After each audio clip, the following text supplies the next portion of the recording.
Букмекерлер депутатты парламенттен кетірді. Бейбіт Әлібеков пен Нұрлан Қоянбаев депутат болуы мүмкін бе? Қазақстанда Starlink интернет қашан пайда болады? Жер сілкінісіне Назарбаевтардың қатысы бар болып шықты. Қазақстанда вейпке тыйым салынды.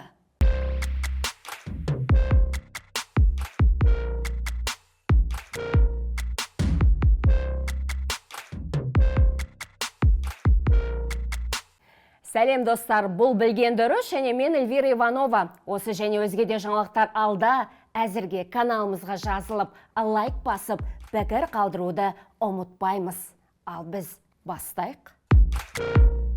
Бұл аптаның сілкіністері Алматыдағы жер дүмпуімен ғана тоқтамаған анық. Республика партиясының парламенттік фракциясы да сілкініп кеткен сымақ. Палатаның жалпы отырысында депутаттар бір күн бұрын орталық сайлау комиссиясына арыз берген Шөкежанованың отставкаға кетуіне дауыс берді. До прихода в Мажилис я и не представляла, какой колоссальный объем работы и ответственности лежит на депутатских плечах. Мои инициативы, безусловно, будут продолжены моими сопартийцами. Я остаюсь сопредседателем партии «Республика» и продолжу представлять интересы народа и бизнеса, но уже в более другом, привычном для себя качестве. Я возвращаюсь на регион в производство и верю, что и дальше смогу приносить пользу экономике нашей страны, развивая промышленность и привлекая новых инвесторов. Кейбір дерек көздер республикалықтардың нақты нені бөлісе алмағанын айтпайды. Бірақ партия ішіндегі алауыздық жанжалға ұласып кеткенін жазады. Тіпті саяси ұйымның бір мүшесінің партиялық билетін жыртып тастап, яғни ұйымнан шығу туралы хат жазғаны белгілі болды. Республикалықтардың саяси қызметінің бір жылының нәтижесі букмекерлік кеңселермен аяқталмаған шайқас болды. Олар шамасы бар күш қуатын алып, партияның бағдарламалық мақсаттары мен міндеттерін кейінге қалдырды. Ал партияның жоспары көп болды. Сайлау додасы кезінде оның мүшелері шағын орта бизнесті дамыту, бизнеске кедергілерді жою жолындағы күресте бәрінің де жарылып кететінін жасырмады. Бірақ партия бизнесті әлі күнге дейін қорғап шыға алмады делінген дерек көзде.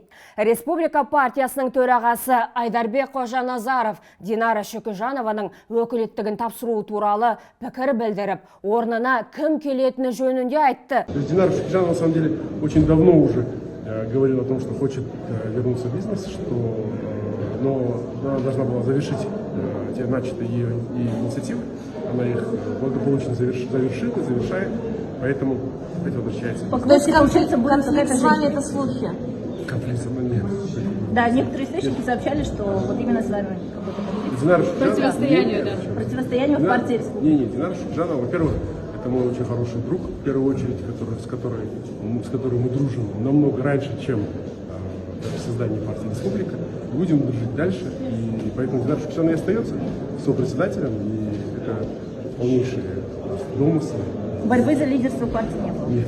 Сайлау кезінде Республика партиясының басы қасында белсенділік танытып жүрген Бейбіт Әлібеков пен Нұрлан Қоянбаевтың кандидатуралары Шөкежанованың орнына қарастырылуы мүмкін бе деген сауалға Қожаназаров олардың депутаттыққа келуі екі талай, басқа да үміткерлеріміз бар деді.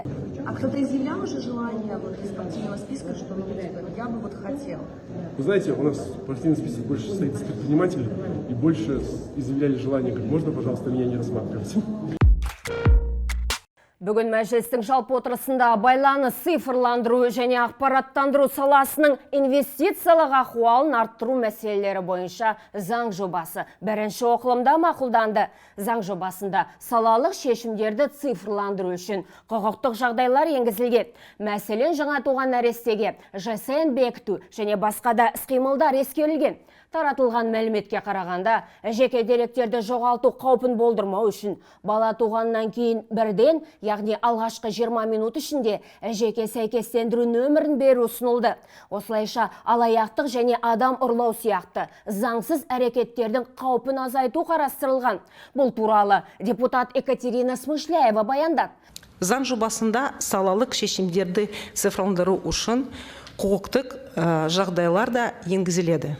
Мысалы, жаңа туған нәрестелерге ЖСН тағайындау және басқалар. Заң жобасы қабылданған жағдайда. Біріншіден, байланыс желілерінің құрылысы жеделдетіледі. Екіншіден, байланыс қызметтерінің сапасы жақсарады, қамту аймақтары кеңейеді, абоненттер саны артады. Үшіншіден, байланыс операторлары арасында бәсекелестік дамиды. Төртіншіден, жаңа спутниктік байланыс жұмыс істей бастайды. Депутат Смышляева, елімізде виртуалды ұялы байланыс операторларын енгізу қарастырылып жатқанында тілге тиек етті. Қазір виртуалды байланыс операторын пайдалану бойынша халықаралық тәжірибе қалыптасқан. Олар қазір жұмыс істеп тұрған байланыс операторларынан трафикті жалға алады. Мұндай карталарға арналған тарифтер біршама қымбатырақ болады. Сондай-ақ бүкіл ел бойынша үздіксіз байланысқа мүмкіндік жасалады, деді Смышляева. Еще один момент – это введение виртуального оператора связи. Значит, это оператор связи, который может, в принципе, разработать свою, то есть иметь свою универсальную сим-карту и предоставлять услуги связи там, где лучше ловит тот или иной оператор. То есть, по сути, по всей территории. Таким образом, среди операторов возникает, естественная конкуренция, потому что их задача будет обеспечить максимальное покрытие. Ал Қазақстанда Starlink интернет қашан пайда болады деген сауалға цифрлық даму вице-министрі Мәлік Олжабеков келіссөздер жүргізіліп жатқанын айтты. Вице-министрдің пайымынша Илон Масктың интернеті билік ел аумағында тиісті деңгейде ақпараттық қауіпсіздікті қамтамасыз ете алатын кезде ғана бұл операторды пайдалану көзделген. Сейчас работа ведется с компанией Starlink. Пилотный проект в прошлом году начали, 10 школ подключили уже. В рамках пилотного проекта у нас одной из основных задач является как раз поиск технических решений по обеспечению информационной безопасности. Депутат Сергей Пономарев мәжіліс отырысында Алматыдағы жер сілкінісі кезінде дабыл сигналы уақытылы қосылмағанына кім жауапты екенін сұрады. Айтуынша, оңтүстік Астанада болған жер сілкінісі кезінде Google Androidтар арқылы алматылықтарға хабар беріп үлгерген, яғни алматылықтарға отандық меморгандардан немесе ұлттық операторлардан емес, әлем сервистерінен хабар бірінші жеткен. Вчерашнее землетрясение в Алматы показало очевидные изъяны системы оповещения граждан. Вы знаете, сильные толчки, которые были в Алма-Аты, они ощущались также и в Кыргызстане, и в Узбекистане, и в Казахстане. Так вот, Google через андроиды сообщил об этом алматинцам. Мы почему-то получили информацию от мировых сервисов, но только не от нашего МЧС и не от национальных операторов. Возникает такой вопрос резонный. Кто должен в критической ситуации позаботиться о нас? Билл Гейтс или, может быть, Илон Маск? Бұл сұраққа жауап берген Екатерина Смышляева жер сілкінісі болған кезде дабыл белгісі уақытылы қосылмай қалғанын растады. Оның айтуынша жалпыға ақпарат тарата алатын технологиялар бар. Олар қазіргі таңда өндірістік эксплуатацияға енгізілмеген. Бұған еш таңғалыс жоқ әрине. Депутат бұл мәселені бюджет комиссиясы шеңберінде шешуді ұсынады. Да, действительно, у нас был констатирован сбой. Там, кто в этом виноват, сейчас, я думаю, вопрос этот разбирается предметно. Там, я думаю, источник информации где-то не вовремя подал информацию, где-то, может быть, не сработала система оповещения. Второй момент – это есть сегодня широковещательные технологии рассылки. Они у нас сегодня не внедрены в промышленную эксплуатацию, в пилоте только использовались. Я думаю, что над этой технологией тоже нам следует поработать, но это вторая задача. Ее нужно решать уже в рамках бюджетных комиссий, то есть это потребует выделения денежных средств. Ақша, тағы ақша дейсіздер ғой. Миллиардтарды Назарбаевтың жиенінен сұраған дұрыс болғай бәлкім. Неге дейсіздер ғой? Өйткені Алматының құлақтандыру жүйесі мен Қазақстанның бұрынғы президентінің жиені Нұрәли Әлиевті не байланыстыратыны белгілі болды. Әділдік жол қоғамдық бірлестігінің жетекшісі Дидар Смағұлов әлеуметтік желіде Алматыдағы жер сілкіністерін алдын ала құлақтандыратын жүйені орнату үшін 1 миллиардтан астам теңге жұмсаған мердігер компанияның артында экс-президенттің жиені Нұрәлі Әлиев тұрғанын жазды. Нұрәлі Әлиевтің компаниясы Алматы аумағында 28 станция орнатуы керек еді. Жоба бойынша станциялар Төтенше жағдайлар министрлігі мен сейсмология институтына жер сілкінісінің жақындағаны туралы алдын ала сигнал беру керек болған.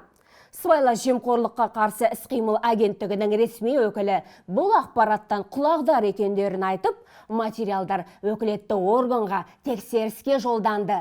Сол тексерудің қорытындысы бойынша тиісті процессуалдық шешім қабылданады деп жауап берді. Члена общественного совета Дидара Смагулова. И по данному факту департаментом агентства по городу Алматы зарегистрировано обращение от общественного объединения «Адилдик жолы». Материалы сейчас направлены в уполномоченный орган для проведения проверки.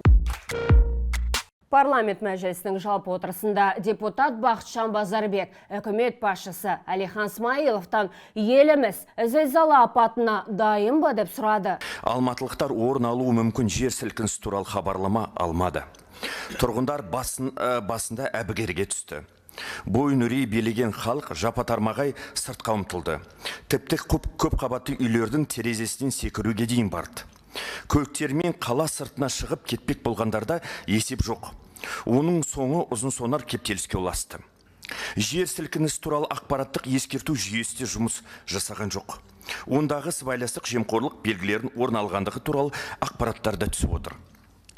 Ағайын, бұл еліміздің ең үлкен қаласы, жан-жақты дамыған, инфрақұрылымы мықты Алматыдағы жағдай. Депутаттың пікірінше, Төтенше жағдайлар министрлігі мен басқа да тиісті мекемелердің зілзаладан қорғану бойынша жұмыстарын мұқият қайта қарау қажет. Сонымен бірге, тұрғындар арасында да зілзаладан қорғану шаралары бойынша оқу-жаттығу жұмыстарын жүйелі түрде жүргізу керек. Қазақстанда вейптерді әкелуге, өндіруге және сатуға тыйым салынады. Тиісті заңды бүгін мәжіліс депутаттары екінші оқылымда мақұлдады. Заңда вейпті әкелуге, өндіруге, сатуға және таратуға толық тыйым салу белгілейтін нормалар көзделген. Депутат Дәулет Тұрлыханов вейп сатылымы 3 жылда 300 есеге өскенін айта келе, мәселенің қаншалықты өткір тұрғанын айтты. Кальянды қоғамдық орындарда қолдануға заң жүзінде тыйым бар. Алайда бұл норма орындалмай отыр. Өткені 3 жыл бойы кәсіпкерлік субъектілерін тексеруге мораторий болды. Тексеруді тоқтату деген заңды бұзуға негіз емес. Депутат Ішкі істер министрлігі мен ұлттық экономика министрлігі бірлесе отырып, барша көңіл көтеру орындарына рейд ұйымдастырып, кальянның елге кіруіне, оның тұтынылу заңдылығына тексеру жүргізуді ұсынды. Оған қоса, үкімет елімізде кальянды қолдануға мүлдем тыйым салуды және оны бұзғандарға едәуір жауапкершілік тағайындауды көздейтін заң жобасын әзірлеуі қажет деді. Ішкі істер министрлігі қоғамдық орындарда кальянның қолданылмауына бақылауды күшейтіп, оны тұтыну заңдылығына тексеру жүргізуі қажет. Бұл білген дұрыс жаңалықтар легі болды. Каналымызға жазылуды, лайк басуды, пікір қалдыруды ұмытпаймыз. Өйткені біз үшін сіздің қолдауыңыз өте маңызды.